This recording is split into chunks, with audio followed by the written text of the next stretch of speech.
ಎಚ್ಚರ ಎಚ್ಚರ, ಈ ಅಪಾರ್ಟ್ಮೆಂಟ್ನಲ್ಲಿ ಫ್ಲಾಟ್ ಖರೀದಿಸಬೇಕೆಂದಿದ್ದೀರಾ?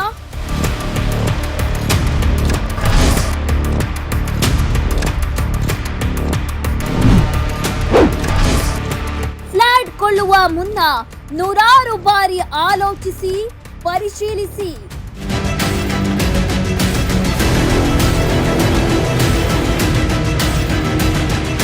ಇಲ್ಲಿಗಲ್ ಬಿಲ್ಡಿಂಗ್ನ ಜನಕ್ಕೆ ಇವತ್ತು ಮಾರಾಟ ಮಾಡ್ತಾರೆ ಅಂತಂದರೆ ನಾಳೆ ಡೆಮಾಲಿಷನ್ ಏನು ಬಿದ್ದೋಯ್ತು, ಏನೋ ಅನಾವಶ್ಯಕ ಮಾಡಿ ಮೇಲೆ ಇದು ಕಟ್ಟಿದ್ದಾರೆ ಸ್ವಿಮ್ಮಿಂಗ್ ಪೂಲು. ಏಕೆಂದ್ರೆ ಬಿಲ್ಡರ್ನಿಂದ ಕಣ್ಣಿಗೆ ರಾಚುವಂತೆ ನಡೆದಿದೆ ವಂಚನೆ. ಖಾತಾ ರದ್ದತಿಗೆ ದಾಖಲೆ ಕೇಳಿರುವ ಬೆಂಗಳೂರು ದಕ್ಷಿಣ ಪಾಲಿಕೆ ಕಮಿಷನರ್ ರಮೇಶ್.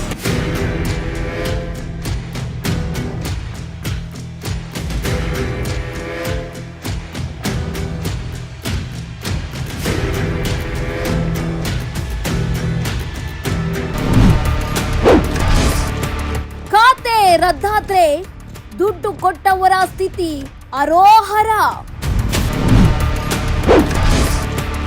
ದುಡ್ಡು ಅಡ್ವಾನ್ಸ್ ಮಾಡಿರುವ ಗ್ರಾಹಕರೇ ಎಚ್ಚೆತ್ತುಕೊಳ್ಳಿ.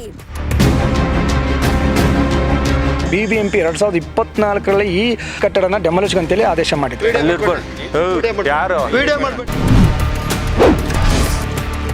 ವಂಚಕ ಬಿಲ್ಡರ್. ವೀಕ್ಷಿಸಿ ಜನತಾ ಟಿವಿಯಲ್ಲಿ.